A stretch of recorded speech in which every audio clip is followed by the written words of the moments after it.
The कहानीबाज। नमस्कार दोस्तों, स्वागत है आपका एक बार फिर से द कहानीबाज के कहानियों में। आज जो मैं आपको कहानी सुनाने जा रहा हूं, उस कहानी का नाम है देवधर की स्मृति। और इस कहानी को जिन्होंने लिखा है वो भारत के प्रसिद्ध साहित्यकारों में से एक हैं, जिनका नाम है शरत चंद्र चट्टोपाध्याय, जिन्होंने कई चर्चित उपन्यासों को लिखा है, जिनमें से हैं परिणीता, देवदास, जिन पर की फिल्म भी बन चुकी है। तो चलिए हम कहानी की ओर चलते हैं।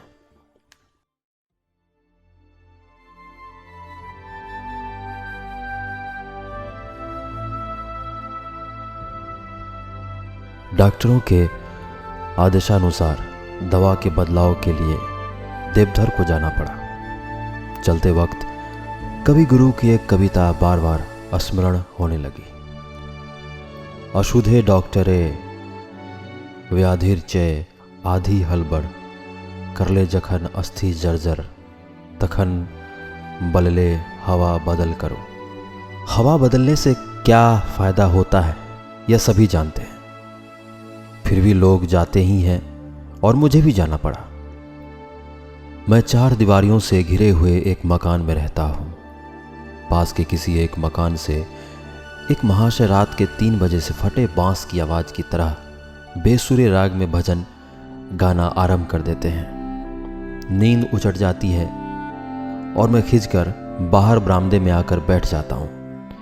धीरे धीरे सुबह हो जाती है, पक्षियों का कलरव शुरू हो जाता है। सबसे पहले कोयल की आवाज़ सुनाई पड़ती है। सुबह होने के पहले ही सब पक्षी शोर मचाने लगते हैं और फिर धीरे धीरे बुलबुल, श्याम गौरैया और कोयल आदि भी जंगल के आम के पेड़ों, मेरे मकान के नींबू के पेड़ पर, सड़क पर स्थित पीपल के पेड़ पर शोर मचाने लगती। यद्यपि किसी को देख नहीं पाता था, फिर भी लगता था जैसे इन सब को पहचानता हूं। पीले रंग के 2 पक्षी रोजाना देर से आते थे और दीवार के पास वाले चीड़ के पेड़ की सबसे ऊंची डाली पर आकर हाजिरी दे जाते थे। अचानक 2 दिन तक वे दोनों नहीं आए। मन में यह डर उत्पन्न हुआ कि कहीं किसी ने उन दोनों को पकड़ तो नहीं लिया।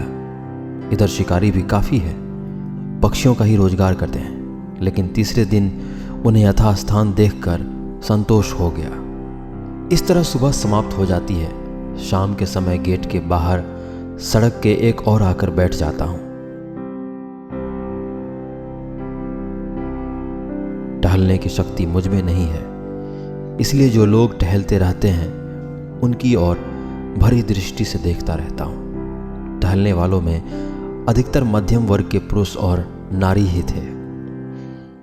उनमें कुछ के पैर फूले रहते थे, जिसे देखते ही समझ जाता था कि बेरी बेरी की रोगी है। अपनी इस कमजोरी को छिपाने के लिए उन्हें कष्ट सहन करना पड़ता है। जबकि सर्दी का मौसम नहीं है, फिर भी अपने फूले हुए पांव को ढकने के लिए ये मोजा पहनते हैं। किसी की धोती जमीन लथेड़ती है, इससे उन्हें चलने में कष्ट हो रहा है, फिर भी लोगों की दृष्टि से वे अपने आप को बचाना चाहते हैं।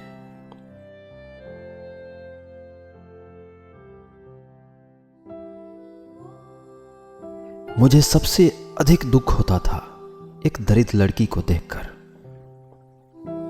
रोग मुक्त होकर पैदल चलकर पुनः खोई हुई ताकत को प्राप्त कर लेगी और तब पति पुत्र गृहस्थी में जाकर अपने नारी जीवन को सार्थक करेगी। मैं अपने स्थान पर बैठा यही सब सोचा करता था। एक बंगाली लड़की इससे ज्यादा क्या कामना कर सकती है। मैं मन ही मन आशीर्वाद देते हुए कामना करता कि वह स्वस्थ होकर अपने घर वापस चले जाए। जिन 3 लड़कों ने उसकी जीवन शक्ति का शोषण कर लिया है, उन्हें जिंदा रखने के लिए उसमें आत्मबल और शक्ति पैदा हो जाए। यह किसकी लड़की है, किसकी बहू है, यह मैं नहीं जानता, लेकिन यह लड़की हमारे देश की उन अनगिनत लड़कियों का प्रतीक बनकर मेरे मन में जो एक लकीर खींच गई है, वह कभी न मिट सकेगी।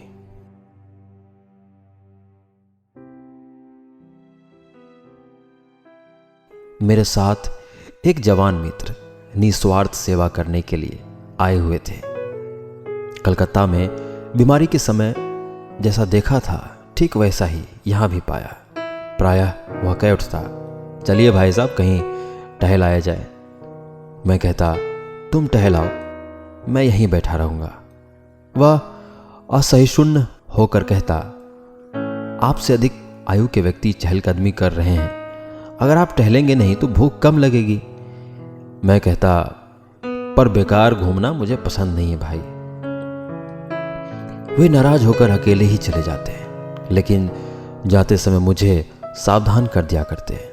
अंधियारा होने के पहले वापस आ जाइएगा, नौकरों से लालटेन मंगवा लीजिएगा।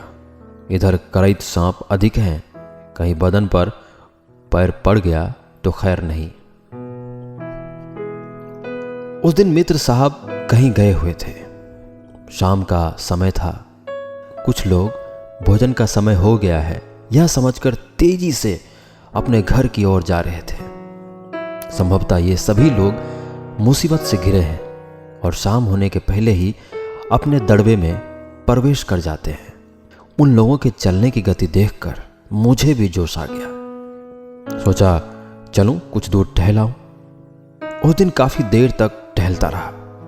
अंधकार करीब होने के कारण घर की ओर ज्यों ही रवाना हुआ तो देखा पीछे पीछे एक कुत्ता चला रहा है। मैंने उसे कहा, क्या है रे, मेरे साथ चलेगा? अंधियारे रास्ते का तू ही साथी बन जा। वह दूर खड़ा अपनी पूंछ हिलाता रहा। मैं समझ गया उसे मेरा प्रस्ताव स्वीकार है। फिर मैंने कहा, अच्छा हाँ मेरे साथ। कुछ दूर आगे बढ़कर रोशनी के सामने देखा, वह दुबला पतला वृद्ध सा है। बदन पर अधिकांश जगहों पर बाल नहीं है। वह कुछ लंगड़ा कर चल रहा था। अपनी जवानी के समय शक्तिवान होगा, इसमें कोई शक नहीं। उसी कुत्ते से बातचीत करता हुआ मैं घर के सामने आ गया। दरवाजा खोलकर मैंने कहा, आओ अंदर आओ, आज तुम मेरे मेहमान हो। वह बाहर खड़ा अपनी पूंछ हिलाता रहा। भीतर आने का साहस नहीं हुआ। तभी नौकर लालटेन लेकर आया। दरवाजा बंद करते देख मैंने कहा, आज दरवाजा बंद करने की जरूरत नहीं है। अगर वह कुत्ता आए तो उसे कुछ खाने को दे देना। 1 घंटे बाद जब पता लगाया तो मालूम हुआ कि कुत्ता भीतर नहीं आया, न जाने कहां चला गया। दूसरे दिन सवेरे बाहर आकर देखा दरवाजे के पास ही मेहमान साहब खड़े हैं। प्रत्युत्तर में मेरी ओर देखते हुए पूंछ हिलाने लगे। मैंने कहा, आज जरूर भोजन करना, बिना खाए मत जाना, समझे? इस प्रश्न के उत्तर में वह बराबर पूंछ हिलाने लगा। मैं समझ गया वह राजी है। रात के समय नौकर ने आकर सूचना दी कि कल वाला कुत्ता बाहर बरामदे में आकर बैठा है। रसोइये को बुलाकर मैंने कहा, आज वह मेरा मेहमान है, उसे भरपेट भोजन दिया जाए। मुझे मालूम था कि नित्य काफी भोजन फेंक दिया जाता है, इससे किसी को आपत्ति नहीं होगी, लेकिन आपत्ति थी, और वो भी भयंकर मुसीबत। हम लोगों के बचे भोजन की हकदार थी बगीचे की मालिन। मुझे यह बात नहीं मालूम थी। मालिन देखने में जवान है, खूबसूरत है और भोजन के संबंध में संत है। नौकरों का झुकाव उस पर अधिक है। फलस्वरूप मेरा मेहमान उपवास करता है। शाम के समय जब टहलने निकलता हूं तो नित्य उसे सड़क पर पहले से ही स्वागत में खड़ा देखता हूं। चलते चलते पूछता हूं, क्यों भाई, आज गोश्त कैसा बना था? उसकी हड्डियों में तुम्हें स्वाद मिला या नहीं? उत्तर में उसे पूंछ हिलाते देख मैं समझ गया कि गोश्त उसे पसंद आया था। मुझे यह नहीं मालूम था कि मालिन ने उसे बगीचे से खदेड़ दिया है। अब वह उसे बाग में घुसने नहीं देती। फलस्वरूप बेचारा सड़क पर मेरे इंतजार में खड़ा रहता है। इस कार्य में नौकरों का भी हाथ था। अचानक दरवाजे पर छाया देखकर मैं चौंक उठा। देखा मेरा मेहमान सामने खड़े होकर पूंछ हिला रहे हैं। दोपहर होने के कारण सभी नौकर सो गए हैं, इसलिए हजरत चुपचाप कैसे ऊपर तक चले आए। सोचा संभवतः 2 दिनों से दिखाई ना पड़ने के कारण मुझे देखने के लिए चला आया है। कहा, आओ दोस्त, चले आओ। लेकिन वह आगे तक नहीं आया। पूछा, खा पी चुके? क्या क्या खाया? अचानक उसकी आंखों के छोर पर पानी दिखाई पड़ा। लगा जैसे वह मेरे पास फरियाद लेकर आया है। चिढ़कर मैंने नौकर को आवाज दी। दरवाजा खुलने की आवाज से मेरा दोस्त जाग गया।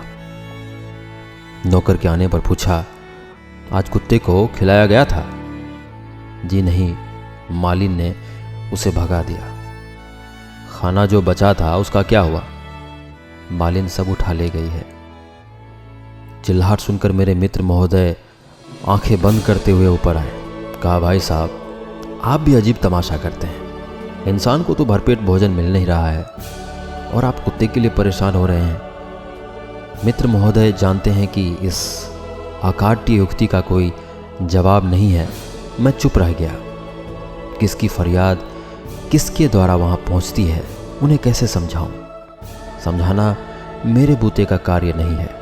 खैर, जो भी हो, मेरे मेहमान को बुलाया गया और उसे बरामदे के कोने में जगह दे दी गई। आज सुबह से सामान वगैरह बांधा जा रहा था। दोपहर को गाड़ी जाती है। गेट के सामने बैलगाड़ी आई, उस पर सभी सामान लाद दिया गया। मेरे मेहमान महोदय आज बहुत व्यस्त रहे। कुलियों के साथ दौड़ दौड़ कर खबरदारी कर रहे थे कि वहाँ कोई सामान छूट ना जाए। उसका उत्साह सबसे ज़्यादा था। टिकट खरीद लिया, माल असबाब गाड़ी पर चढ़ा दिया गया है।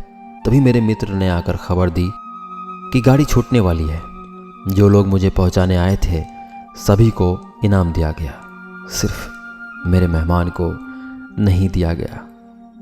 गर्म हवा के झोंके से आंखों में अंधेरा छा गया।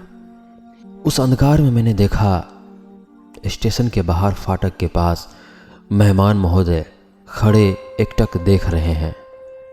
गाड़ी चल पड़ी। वापस लौटने के लिए मेरा मन बेचैन नहीं था। सिर्फ रह रह कर यही याद आ रही थी कि आज जब मेरा मेहमान वापस जाएगा तो देखेगा कि लोहे के फाटक वाला दरवाज़ा बंद है। अब उसके भीतर प्रवेश करना कठिन है। 2 दिन तक इधर उधर टहलता रहेगा।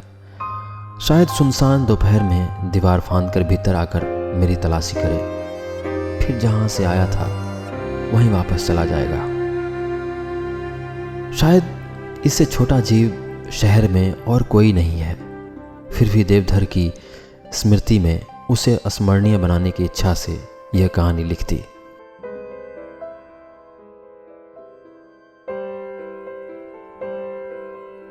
मैं आशा करता हूं कि आपको यह कहानी पसंद आई हो।